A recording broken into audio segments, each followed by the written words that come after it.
What is up, guys? Random Buddy here. This is going to be the Week 3 analysis for Fantasy LCS. We'll be covering all the NA and EU matches, and I will be discussing the results from previous weeks.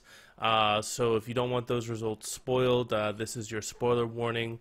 But I am going to make some changes this week, so I'm going to start off actually with the tier list. I'm going to kind of put the bottom line up front for you guys, for anybody who doesn't have a lot of time to watch these videos, and then after I basically go run through the tier list, I'll explain why the tier list is the way it is. So if you guys want a little bit more information, if you want a little bit more detail, then you can stick around afterwards. But this is the tier list, and you can see that I have recolored everything. You can see this kind of very flamboyant coloring towards the bottom, but I figured this would be a little bit easier for people's eyes to kind of pick up. So basically it goes from like the dark red is the best, and then it goes all the way through the color spectrum to being purple being the worst. So really what you're looking for is you're looking for the people who are yellow or above. Those are your above average people. Green is kind of average, and then blue and purple is below average. So you can see that for the teams that I'm predicting that are going to do the best are G2, TSM, Cloud9, Echo Fox, Misfits, and Team Liquid. And you can see that based off of my algorithm, they're all going to get roughly the same amount of points. The algorithm it's pretty accurate. It's very dependent upon me actually guessing all the matches correctly, which we'll go over later. But I would predict that most of these teams are going to get around that amount of points. Immediately after them, in kind of the next tier is Giants, Fnatic, 100 Thieves, and Vitality. So if you don't have one of these top 6 teams, you probably want to pick up one of these next top 4 teams if they're available. After that, we've got Optic and H2K, and then after that, we've got CLG, Unicorns, Loves, and Guardians, Golden Guardians, and then the bottom 5 are Roccat, Splice, Schalke, Clutch, and FlyQuest. So moving on to top lane, kind of the two standouts for top lane are Wonder and Huni. Immediately after them is Licorice at 50 points. And then you see there's kind of a drop off here. So it goes from 50 points, all these 3 guys are in 50-point range. And then the next one is Haunter at 41 points. And then there's kind of another drop into Impact, Alfari, Ruin, who are in like the 30-point range. And then when we get into the 20-point range, it's Cabochard, Darshan, Someday, and then moving down Lorlo and Soaz. And then the people you kind of want to avoid more are Flame, Smitty J, White Knight, Prophet, Zig, Versace, Odo Omni, and Solo. Jungle, top 2, Yankos and Dardoch. I think you can kind of see a trend here. It's G2 and Echo Fox. Immediately beneath them is Svenskeren, so still a trend. And then immediately after them is Mike Young, another trend. And then for the next 3, still the same, Maxlor, Xmithy, Joko. So you're seeing like an S tier, it's like G2 and Echo Fox. A tier is kind of Cloud9, TSM. B tier is kind of Team Liquid, Misfits, and Giants. And then you start getting these C tier and D tier teams. So moving on to like the average players, we're looking at Gilius, Meteos, Broxa, Contracts, Reignover, and then the people that are kind of below average this week, and Katie and Cold, Memento, Xerxes, Santorin, Lyra, and Pride. Mid lane, Perks, Phoenix, Jensen. So this is kind of our first slight difference where Jensen's been scoring so many points that he actually gets moved up into that higher tier. And then immediately after them, it's Bjergsen and Jizuki. So Jizuki has been scoring a lot more points than the rest of his team, which is why he's got a higher rating.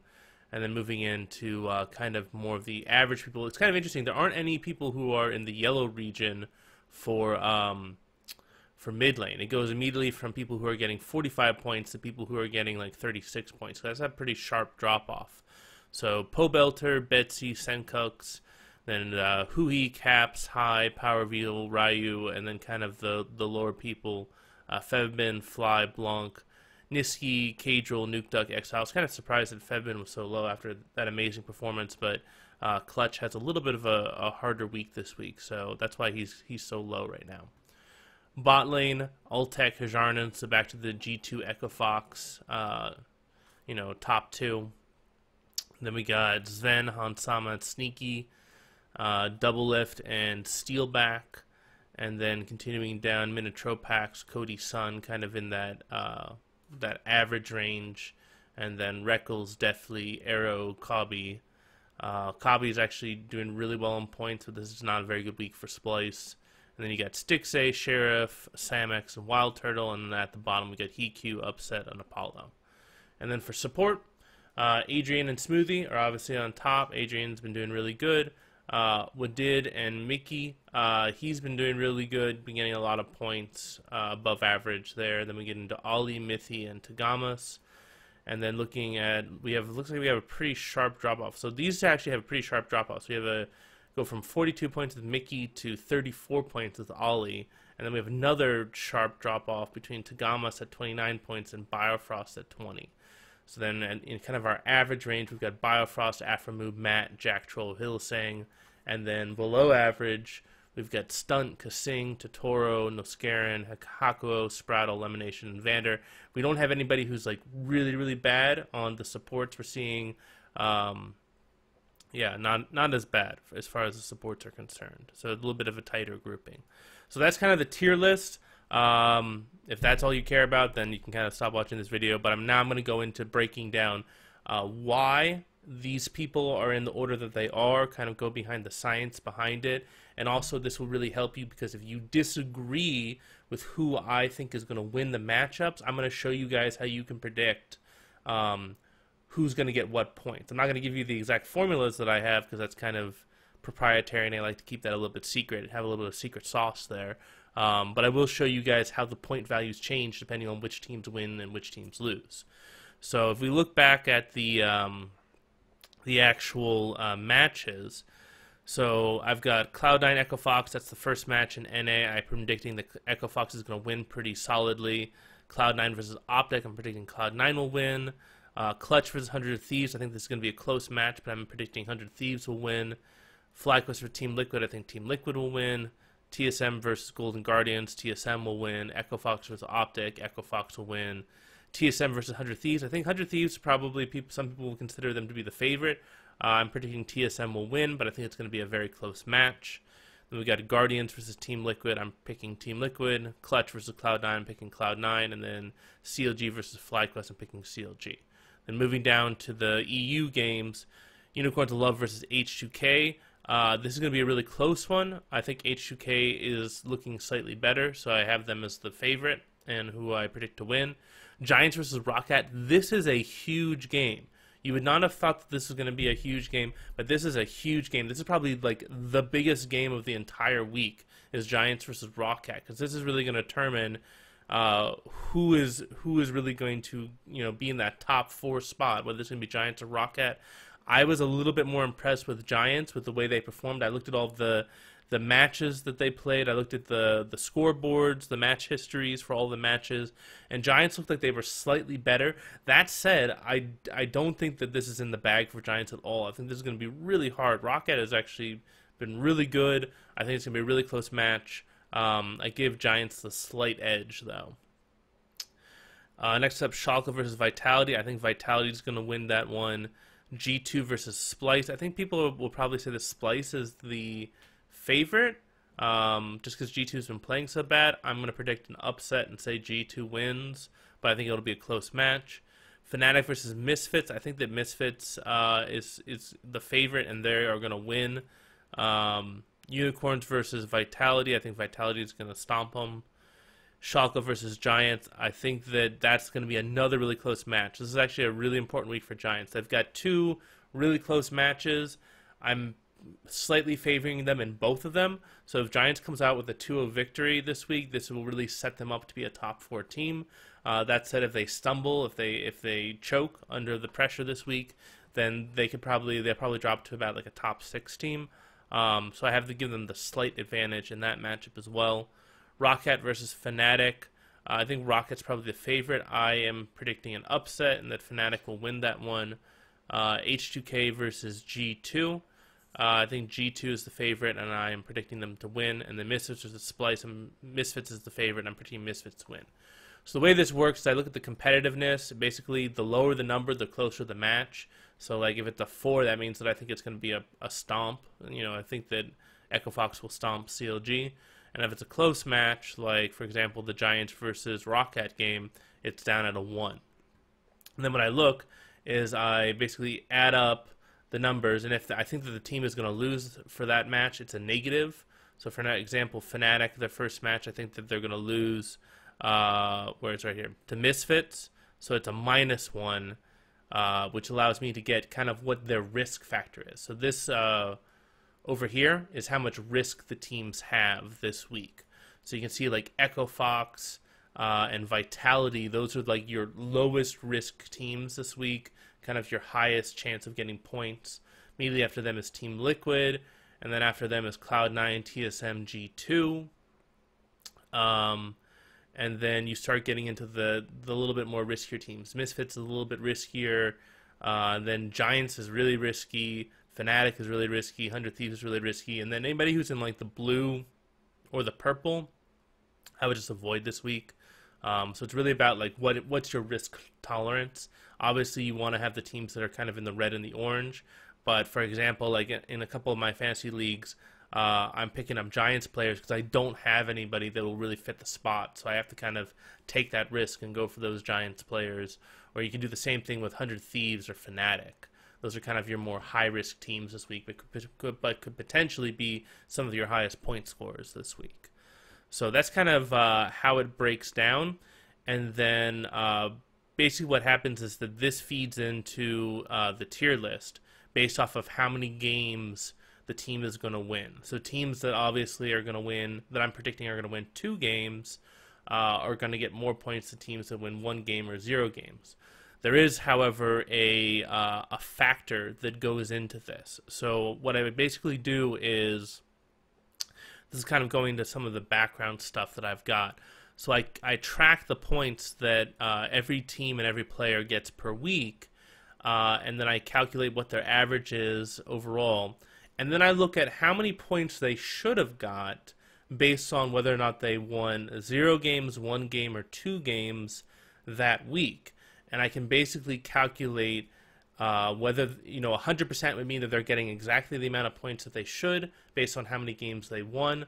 If they get more than 100%, then that means that they're performing better than expected. If they get less than 100%, that means they're performing worse than expected. So we can see, for example, that TSM is getting slightly more points than they should. They're getting 112% team points on average. So I factor that in whenever I do the calculation. So if I predict that TSM is going to win 2 games this week, then I also factor in the fact that they usually get about 112% of the normal points for winning 2 games. And then likewise, like CLG is only getting 68% of the team points that they should in a given week. So that definitely goes against them. So you can see that, like, for example, Optic. A lot of people don't think Optic is a very good team, but they're actually getting more points than they should based off of the statistics. Echo Fox getting more points than they should. TSM getting more points than they should. Cloud9 getting more points than they should. Fnatic getting more points than they should. G2 getting more points than they should. Even Unicorns of Love, even though they're in last place, they're getting more points than they should. So this allows you to kind of track those teams. And if you start seeing like Unicorns of Love starts picking it up and they start actually winning some games, then you can say, oh wow, they're actually a really good bet because they're getting more points than they should based off of how many games they're winning. So this is kind of your way of tracking value. So this is kind of a value measurement over here on the right side, and this is kind of like the raw points over here on the left side. So if we continue this, we can look at top lane, for example. So we can see that the person who's got the most points is Huni, averaging 52 points per week, and he's averaging way more points than he should at 143%. But right behind him, actually, it's Lorlo. Really surprisingly, 142%. And then Wonder is actually even outperforming both of them. He's at 150% of the points that he should be getting based off of how many games his team wins. So just keep that in mind, is that it's not just about who gets the most points week in and week out. It's also based off of how many points should they have gotten based off of how many games their team won, because this is a very team-reliant game. So you need to take that into account when you say like, oh, this person sucks or this person's great. Take into account how many games they won and compare that to the other people on their team. Other people who are doing really good in top lane, Licorice, 137% of the points he should be getting. And then the rest aren't as good. I mean, Hunter and Darshan are at 110, 111%, but I mean that's not as good as we would like. And then a lot of the other guys are kind of in the 90s, 80s, 70s kind of range. Moving on to jungle, obviously Dardoch. It's pretty much all Echo Fox right now has been doing the best based off of that last week. Week 2 was just absolutely phenomenal for them. But also Jankos. Jankos is doing amazing, 142% of the points that he should be getting. Contracts doing really well, getting more points than he should, even though Golden Guardians is struggling a bit. Svenskeren getting more points than he should, surprisingly. So he's another one who's up at 129%. And then you can see the rest are kind of more around the 100% mark. Got a couple that are a little bit above 100, but for the most part, those are kind of the people that you're really looking at for high value if those teams start picking up and start playing well. Mid lane, again, Phoenix, 137%, scored 200%, so double the points he should have last week. Perks, 138%, so even outperforming Phoenix, surprisingly. Jensen, 135%. We've got High, 124%. Power of Evil, 121%. So you can see that it's not just those top people that are doing well. There are other people who have high value based off of the amount of points they're getting, based off the number of wins they're getting. That doesn't mean that you necessarily want to pick these people up. It means that you want to keep an eye on them, just in case those teams have a good week or those teams start picking it up and start winning more games. Those are the first people you want to look at to pick up for your bench or to pick up for your team, are those people that have high value. So just keep that in mind. And then besides that, yeah, most of the other people you can see are around 100 or maybe even less than 100. Bot lane. So we got Altec. Altec obviously highest point score, 141% of the points. Nobody comes close to him. I think the next closest person is Hajarnan at 132% for value. And then we've got definitely surprising 131% Arrow, 128%, and then Kabi, 125%. Also got Zven, and a lot of people have been hating on TSM, but Zven, 114% for his value right now. So that's pretty damn good. And then the rest of the guys, they're a lot lower than that. We got a couple who are around 100%, but then you start getting less than 100%. Okay, so let's go into support. So support, we've got Adrian, looks like he's the top guy, 149%. Matt right above him, 165%. So we're seeing like a trend here. The Golden Guardians is actually performing, getting a lot more points than they probably should based off of how many games they've won. But that said, you can see like Matt, he only got 29 points, which is about average. So even though they're getting like average points, they're not winning a lot. So that's kind of the trade-off that you have with those kind of teams. Smoothie, doing really well. 137% of the points he should be getting. Wadid, 130%. Mickey, 119%. So these are all good pickups to look at. And then you can look at, of course, like the raw point values week in and week out. You can see that like Adrian's doing the best, followed by Smoothie, followed by Mickey, it looks like, or kind of like the big point value kind of people. So that's kind of how I went through a lot of this stuff, kind of show you guys value, show you guys who I think is going to win those matchups, and how that value adds to the predictions and how you get the tier list from that. So this is kind of the tier list.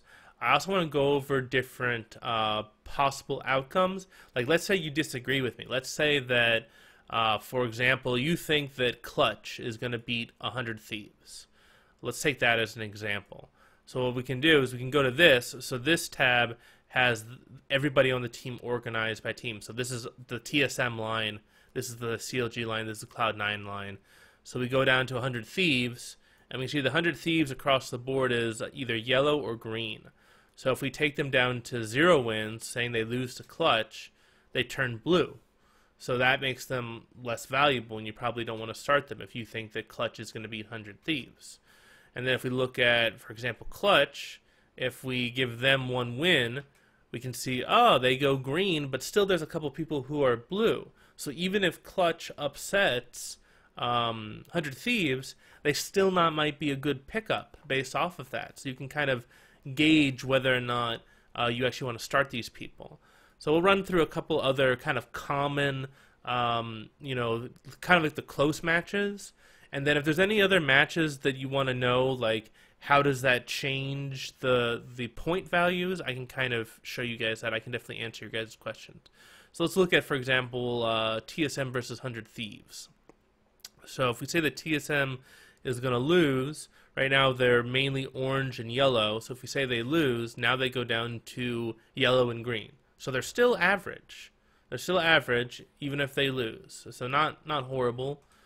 And then if we say that 100 Thieves wins, they're currently green, and then they go up to yellow. So if you think that 100 Thieves is going to upset, or it's going to beat TSM, then it's probably better for you to start 100 Thieves than TSM. But that's just kind of like an example. Couple more we'll do. So CLG versus FlyQuest. Well, I'm not going to do that one because I don't think anybody's going to start CLG or FlyQuest. Giants Rockcat. That's a good one because I think some people are going to start Giants and Rockcat this week. So let's take a look at Giants here. So if Giants, right now we've got them mainly green and yellow. So if they lose one of their games this week, they go down to solid green, pretty much. So still not bad, but not great. And then Rockcat, right now I have them winning 0 games, and they're kind of in the blue range. If they win one of their matches, then they go to green. So you can see how that changes them. So they go up to being like an average pick. And then obviously Giants has 2 really close matches. The other one was with Schalke. So if I say that they lose both of their matches, but take that to a 0, now they turn blue. So if they lose both of their matches, then they're not a good pickup this week. But if they win at least one of them, then they're at least going to be average. If they win both, then they're above average. And if we look at Schalke, let's say if Schalke wins one of their matches, they're currently in blue, and they stay mainly in blue. So not really a good pickup this week, even if they win one of their games. So yeah, the other one for Schalke is Giants. So yeah, who's Schalke? Oh, they're playing Vitality. Sorry, that's the other one. So yeah, I don't think they're going to beat Vitality. So I think at most Schalke's going to win one game, which makes them kind of a bad choice. Fnatic, that's another one. Fnatic and Rockcat. So let's say like Rockcat wins both of their matches. So let's say they beat Fnatic and they also beat Giants. We'll take a look at what happens there. Now they go up to yellow and green. So they'd be a good pickup. If you think that they're going to beat both Fnatic and Giants, then they would be a good pickup. Fnatic's playing Misfits, so let's say they beat Misfits. They go up to green and yellow. So still not great this week. And then if they lose to Rockcat, they go down to blue. So Fnatic, even though good team, this might not be the week for them because, you know, you're looking at, on average, they're going to be green average, and then they could potentially be as low as blue, and then even if they win both of their matches, they're still kind of green with maybe a little bit of yellow. So Fnatic's not kind of a very good pickup this week. So you can see how how all of the different points change depending on who you say is going to win. So that's my tier list. I guess we'll go back to the tier list you can see there. So overall, it's mainly G2, Echo Fox are kind of at the top. Then you've got Cloud9 and TSM are kind of right beneath them. And then you're looking at Team Liquid, Misfits, and Giants are kind of right beneath that. And then you're looking at teams like Vitality, 100 Thieves, looks like a little bit of CLG, you know, a little bit of Golden Guardians, Fnatic, those kind of teams. And then just moving down, moving down, moving down. So if you guys like this format, leave a thumbs up. I hope that's a little bit clearer. I know that it's kind of very colorful, very kind of rainbowish, but I think that it kind of makes sense from somebody's eyes that if I go with a normal color spectrum. So let me know if you guys like that. I'm sure you Taric mains out there will really enjoy it, or maybe you Varus mains will enjoy it. But yeah, let me know what you guys think. If anything else needs to be cleared up, let me know. If you want me to run some different numbers, I'll be happy to do that. Hope you all have a fantastic day. This is Randomonium signing off.